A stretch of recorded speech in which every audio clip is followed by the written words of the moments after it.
pessoal, estamos aqui de volta, vamos dar continuidade ao nosso estudo. Na última aula nós paramos no conteúdo sobre a água e hoje a gente vai dar prosseguimento a isso. Vamos lá, água.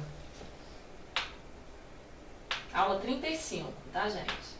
Então, continuando, vamos continuar falando dessas propriedades, né? A gente estava falando disso e uma delas é que a água exerce pressão, tá? Observem essa foto aqui, e é uma mangueira, né? E a pressão com que a água está saindo desse cano, dessa mangueira. Observem isso, né? E notem que ao tentar impedir ao tentar impedir o fluxo da água dessa mangueira, o que acontece, né? Ela vai sair de qualquer jeito, né, gente? A água exerce pressão, né? Ela sairá, a água irá exercer pressão e sairá com mais força. A água comprimida dentro de um cano de borracha faz pressão para sair para o bico da mangueira. Gente, resumindo isso tudo, é o quê? A água faz pressão para sair. Ela estando comprimida dentro dessa estrutura, que é uma mangueira, ela vai querer sair pelo ponto de saída. Ela vai fazer pressão para sair, ok? Água exerce pressão. Ok? Essa é a ideia. Além disso, um outro exemplo que a gente pode dar em relação à pressão que a água exerce é observando essa figura, tá, gente? Essa figura são crianças fazendo um mergulho, né, no mar. Aqui um barquinho parado no mar e tal, o povo se divertindo. E eu quero que vocês notem que uma coisa é as crianças que estão em diferentes zonas, faixas de profundidade, em diferentes níveis de profundidade. Cada uma tá brincando, fazendo seu mergulho numa profundidade. Então, a pressão, a coluna d'água, o que eu quero dizer com coluna d'água? É literalmente uma coluna. Uma coluna, gente, uma coluna. Olhem para um edifício e vejam uma coluna. Uma coluna. Com essa ideia na cabeça, imaginem isso. Repassem essa ideia para o mar, né? Imaginem a quantidade de água, a coluna d'água que existe nesta criança aqui. Olha isso aqui. Olha o tamanho de água que existe sobre a cabeça desse indivíduo aqui. E olha a pressão que existe neste indivíduo aqui. Nesse garoto aqui. Aqui, ó. Esse. E eu vou pegar esse aqui. Nesse aqui, gente, vamos lá. Então a gente começou pelo de baixo. Olha a quantidade de água que existe atuando sobre o corpo desse menino. E nesse daqui é menor, né, gente? Olha a diferença. E esse aqui é menor ainda. Então eu quero que vocês notem o quê? Nesse menino que está aqui, é um valor, é uma quantidade de água que está sobre ele, a coluna d'água é menor, vai descendo em profundidade, você aumenta essa coluna d'água sobre o corpo desse menino, e nesse que está aqui realmente no fundo é uma coisa enorme, né?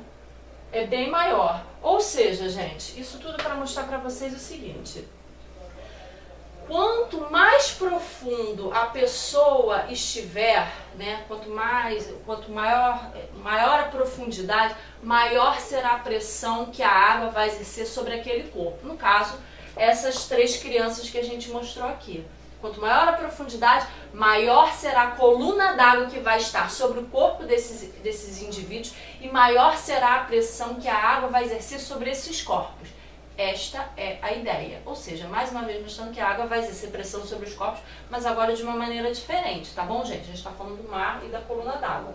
Então, vindo aqui para a explicação, observe que a coluna d'água que está sobre o corpo da criança é maior à medida que eles se dirigem ao fundo. Exatamente a mesma coisa que a gente estava falando. Lembrem que a diferença entre o que acontece com esse menino e com esse menino em termos de profundidade. Quanta água existe sobre a cabeça, vamos dizer assim, deles. Esse aqui está na superfície, esse tem uma quantidade maior de água atuando sobre o corpo dele, e esse é infinitamente maior, isso vai fazer uma pressão, isso vai fazer toda a diferença, tá? Quanto maior for essa coluna determinada água, maior será a pressão que a água vai exercer sobre esses indivíduos, sobre esses meninos, tá? E o resultado disso, por exemplo, é a ocorrência de dor de ouvido. É por isso que a gente, quando mergulha, sente essa dor no ouvido. É o nosso corpo sentindo os efeitos da pressão da água sobre o nosso corpo. Foi, gente? Espero que isso tenha ficado claro. É importante, tá? Vamos seguindo.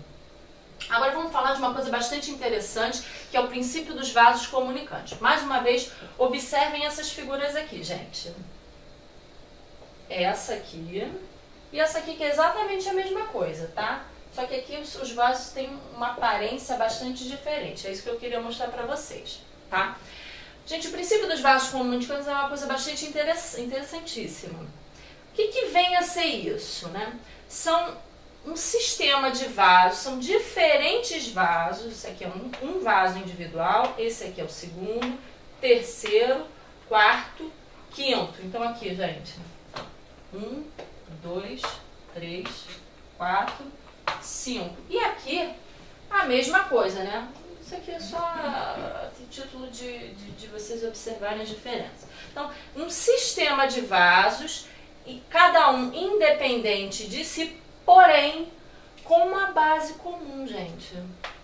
Notem que esses vasos, apesar de serem independentes, cada um tem o seu formato particular, eles têm uma coisa em comum: a base. A base desses vasos é comum, tá? Isso é extremamente importante, isso faz toda a diferença. Isso vai levar aonde a gente quer chegar aqui. Então, o princípio dos vasos comunicantes é isso. É um sistema de vasos individuais com uma base comum. Atenção a isso, uma base comum, onde ao se despejar a água ali, a água, qual vai ser o comportamento dessa água? A água, ela vai atuar como se ela estivesse num único recipiente, num único. Não importa se a gente está falando aqui de diferentes vasos, individualmente. A água tem um comportamento como se ela estivesse num único recipiente. Por isso que a água consegue alcançar uma altura comum, o mesmo nível de água em todos os vasos, independentemente do formato que eles tenham. A mesma coisa a gente observa nessa figura. Aqui é um vaso retinho, esse aqui tem uma espiral, esse aqui tem essas bolinhas, esse aqui é compridinho também. E todos eles, a água se comporta exatamente da mesma maneira. Ela tem a mesma altura, o mesmo plano horizontal, o mesmo nível d'água, é atingido em todos os vasos, individualmente falando, porque a água, mais uma vez frisando, sendo repetitiva mesmo, a água se comporta num sistema de vasos comunicantes como se estivesse num único recipiente. E o sistema de vasos comunicantes, sendo repetitiva, é aquele sistema formado por diferentes vasos, sistemas com uma base comum. Foi claro, gente? Espero que tenha sido. Agora vamos para cá. Tem-se como vasos comunicantes a existência de sistema de vasos que se ligam, atenção a essa palavrinha aqui, se comunicam a base comum por uma base comum. O formato e o tamanho desses vasos pode ser bastante diferente. Tá, gente? Vamos seguindo. Ao se despejar água nesse sistema, esta irá preencher cada vaso individualmente, como nós observamos nas figuras anteriores. Não importa qual o formato do vaso, todos vão ficar preenchidos. Só que a gente vai chegar no mesmo nível de água, na mesma altura, tá? E todos eles, independente do formato, a água conseguirá estar no mesmo nível, plano de horizontal ou altura. Isso aqui só são sinônimos para vocês entenderem isso melhor. A água mantém-se no mesmo nível do plano horizontal quando estiver em recipientes que se comunicam. Gente, falando a mesma coisa de diferentes formas, tá? A água, quando estiver em recipiente se comunica, irá se comportar como se estivesse num único recipiente. Esse é o princípio dos vasos comunicantes. Eu espero que isso tenha ficado claro, tá, gente? Então, frisando mais uma vez, para isso ficar transparente.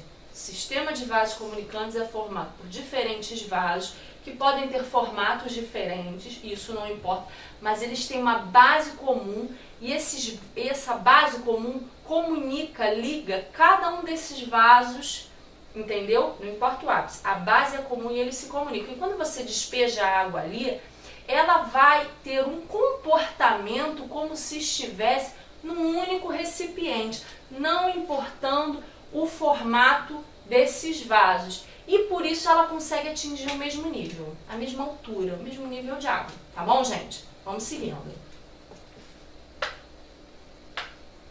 Agora vamos falar do princípio de Pascal, tá? No enunciado desse princípio, ele nos diz que a pressão exercida por um líquido é transmitida integralmente para todos os pontos do líquido. E essa figura mostra isso claramente, tá, gente? Eu gostei bastante dessa figura por isso. Imagina que você está aqui com esse recipiente, com água aqui dentro, e você exerce uma força nesse sentido, como está aqui mostrando na figura. E o líquido, como um todo, vai sentir essa pressão, e onde houver possibilidade do escape, a água vai sair. É por isso que isso acontece. Exercer uma força aqui e ela vai ser transmitida integralmente de uma maneira uniforme, vamos dizer assim, para todos os pontos do líquido. Por isso que nesses sistemas aqui, isso tudo essas bolhas vão escapar. A pressão é transmitida, exercida no líquido, é transmitida integralmente para todos os pontos do líquido. Por isso, esse comportamento acontece, tá? Bom, gente, agora vamos falar da tensão superficial da água. Vamos observar essa imagem aqui. São dois insetos, por acaso, num ato de cópula, em que eles estão na água e não afundam. Entendeu? E não afundam. E por que isso acontece, gente? A água tem uma característica que é chamada de tensão superficial, em que é literalmente uma tensão que acontece na superfície da água no estado líquido, tá? A água é formada por oxigênio e hidrogênio, como a gente mostrou em algumas aulas antes dessa. A gente mostrou a fórmula da água, que eu falei para vocês que era formada por H2O, a gente até falou do refrigerante H2O, gente, lembra desse refrigerante que vocês bebem? Então, esse nome dessa marca que eles usaram, na verdade é uma alusão ao H2O água, né, a fórmula química da água. Então, um corpo hídrico, gente, é formado por H2O, né, mas não é uma molécula só, são várias. E elas fazem ligação entre si, entendeu? E devido a essa propriedade, essa capacidade dessas moléculas fazerem ligações entre si, entendeu? Elas têm uma força de atração, entendeu? Elas se ligam, elas se atraem, entendeu? E à medida que em todas as direções, entendeu? E à medida que essa água líquida, essa atração vai chegando na superfície, ela muda um pouquinho. Ela começa, as moléculas de água da superfície, elas só fazem a ligação com as que estão ao seu lado e as que estão embaixo. Isso cria uma película. E é por isso que esses insetos conseguem caminhar sobre essa água, porque literalmente é formada uma película na superfície da água pela força de atração que existe entre as moléculas de água, né? Uma ligação que existe entre as moléculas de água, isso forma essa película. E o resultado disso é essa possibilidade, que é uma coisa fantástica, né? Então vamos ver aqui, né? Entende como tensão superficial? A tensão, literalmente, que a água no estado líquido apresenta em sua superfície, tá, gente? Superfície, isso aqui. As moléculas da água fazem ligações entre si, há uma atração entre elas, tá? Isso permite que se crie uma espécie de película na superfície dessa água. Isso permite que os insetos caminhem sobre essa substância, que é a água, tá? Aqui a gente vai ver, mais uma vez, aqui uma outra imagem que eu acho bastante interessante do inseto, mais uma vez caminhando sobre a água e não afunda, tá? E aqui é literalmente essa explicação do como que isso acontece. A gente não vai entrar em detalhes aqui, porque a gente está falando para alunos de sexto ano, né? Mas essas bolinhas aqui, gente, vamos pensar que cada bolinha dessa é como se fosse uma molécula, tá? E elas vão fazer, quando elas estão abaixo da superfície, ó, aqui, a superfície da água é isso aqui, ó, tá? Quando elas estão abaixo da superfície, por isso elas estão com essa coloração esverdeada, elas fazem ligações entre si, em todas as direções. Mas à medida que elas vão caminhando para a superfície, As moléculas que estão aqui na superfície, elas só podem fazer ligações com quem está ao lado ou abaixo de si. E o resultado prático disso é a formação dessa película. Foi? Se vocês entenderem isso, está ótimo. Depois, mais tarde, à medida que vocês forem caminhando aí na escola, vocês vão entender isso de uma maneira melhor. Mas entendendo isso aqui, está ótimo. Sai daqui satisfeita. Bom, gente, agora os exercícios. Vou ler os exercícios. Vocês, depois da leitura, deem um pause, façam no caderno de vocês e somente depois é que vocês retomem aqui para assistir o andamento e as respostas, tá bom? Então vamos lá. O que é o princípio de Pascal? Por que a água é considerada um solvente universal? Pergunta cuja resposta está numa aula anterior, tá? Dentro da mesma temática. E explica a tensão superficial. Então vamos às respostas. O que é o princípio de Pascal? É quando a pressão exercida por um líquido é transmitida integralmente para todos os pontos deste líquido. Lembram disso, gente? Daquela figura em que redondinha, preenchida por um líquido, que você fazendo uma pressão vertical, a água iria sentir o líquido iria sentir toda essa pressão como um todo, e onde houvesse possibilidade de escape, ela iria escapar. Essa é a ideia do princípio de Pascal, tá? Segunda pergunta, por que a água é considerada um solvente universal? Porque possui a capacidade de dissolver muita substância e por ser encontrada com facilidade. E por fim, a questão da tensão superficial. Trata-se de uma característica da água onde as ligações que ocorrem entre as moléculas da água facultam a possibilidade de que na superfície dessa se forme uma espécie de película. E por isso, insetos, por exemplo, são capazes de caminhar sobre esse líquido, sobre a água, sem afundar. Gente, é isso. Ficamos por aqui hoje. Até a próxima.